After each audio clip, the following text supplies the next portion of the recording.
So you're live on an extended version of News at Prime. We've been watching the inauguration of the 46th President of the United States, Joe Biden, and his Vice President, Kamala Harris.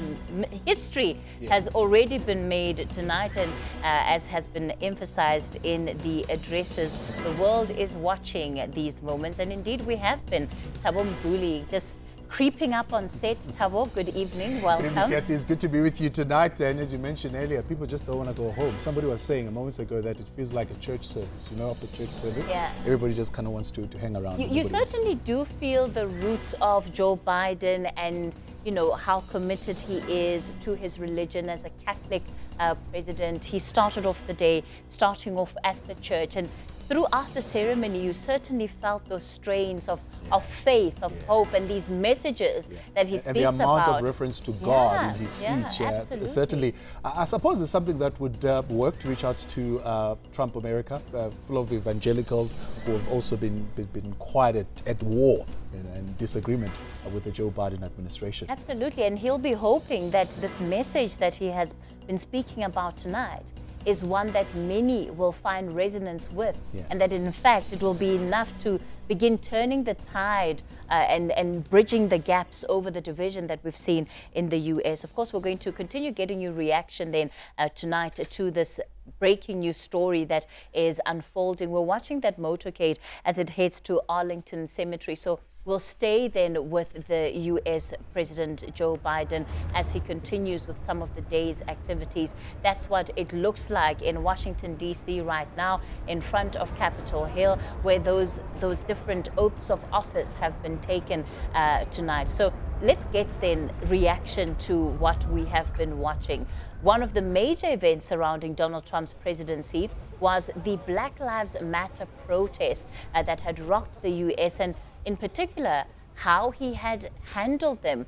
What is the expectation now for Joe Biden and Kamala Harris as they take over the helm of the administration in America? Joining us now is Devin Barrington.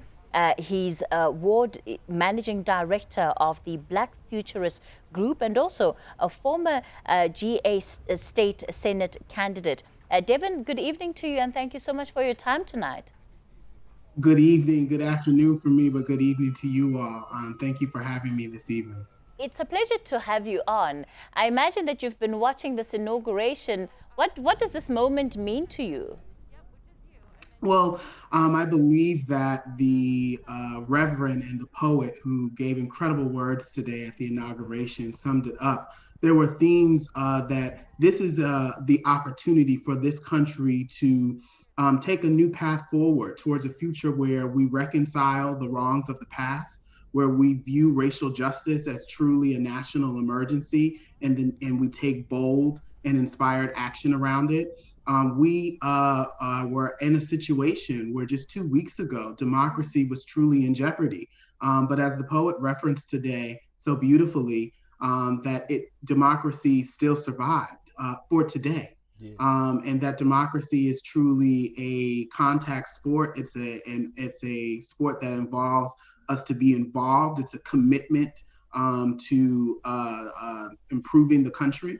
And I think we have the opportunity to do that because what potentially we could have saw if the previous president had had his way was really America being robbed of the opportunity for reconciliation, being robbed of the opportunity to speak truth to power, being robbed of the opportunity to serve the communities that have been most disenfranchised, who have built this country on our backs. And so that's what this inauguration represents is, will we take the opportunity to move forward in an inspired way around so many of the crises that this president has an opportunity to work on because the previous president was derelict in his duty and responsibility. Devin, what did you hear in the inaugural address by Joe Biden tonight? He says one of the questions actually he raises is, will we muster this here a difficult hour? He says, I believe we will. What does that say to you? You know, one of the things that I thought was very bold and striking was that he said that we will defeat white supremacy. And I believe that I'm not sure if I've heard a US president say that before in that terminology in that way. But I believe that he was indemnified given the activities that took place 2 weeks ago at the Capitol to really make a bold pledge that we will unify, but we will also defeat the evils that have taken the country into a direction where we could have potentially lost it all. And one of those evils that we must defeat is white supremacy. And so I was impressed to hear the president tackle that.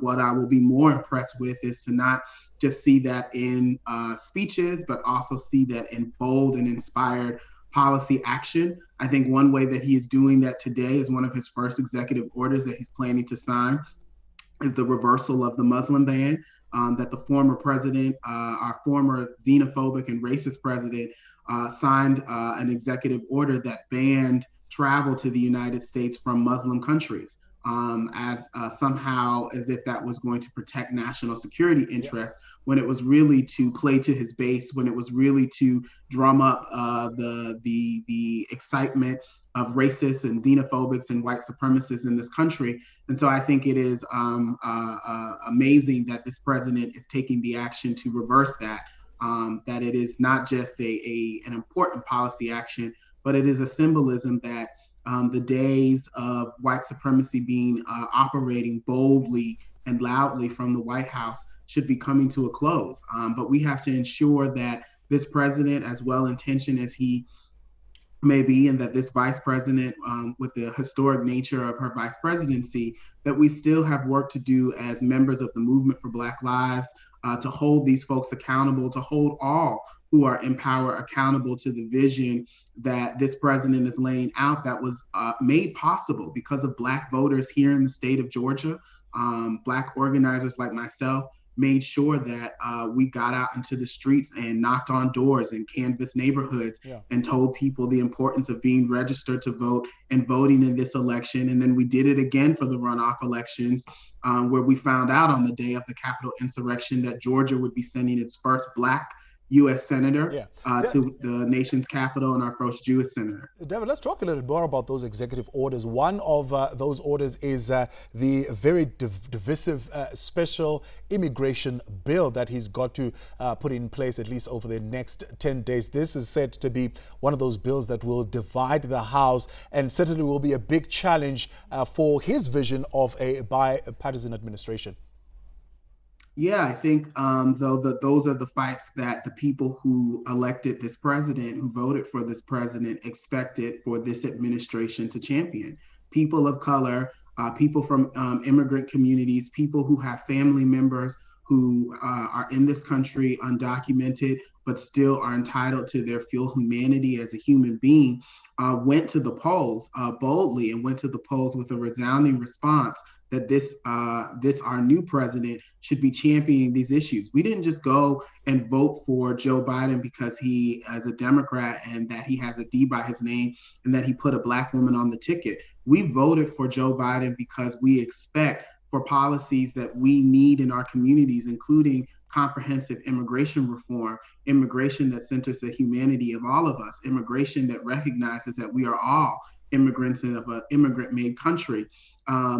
These are the fights that we're expecting for this president and administration to champion. And so we did the work here in Georgia to make sure that not only that Joe Biden was elected along with Kamala Harris, but that he is in a position where he has a Congress that is of his same party. And so we have to hold those senators and members of the House of Representatives accountable to the agenda that was communicated by voters here in the state of Georgia and in other states across the country. Did you confront the reality of where America is? I mean, I know right at the beginning of his speech, he touched on the events of January 6th, the insurrection that we saw in the Capitol. But did he speak enough about the pandemic as well that has wiped out close to 400,000 Americans?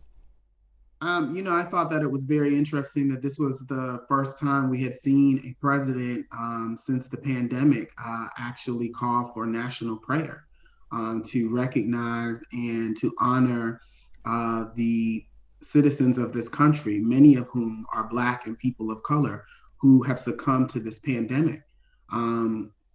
I actually just beat my COVID-19 infection. I got a negative test result a few days ago. And I remember being in my house for almost 2.5 weeks, not sure what direction my COVID infection would go in. Luckily, my symptoms remained relatively mild. And I anticipate not having any long-term symptoms after the fact, but it was very scary for a few moments. And so I think that the president spoke about it at the length that was required for the moment.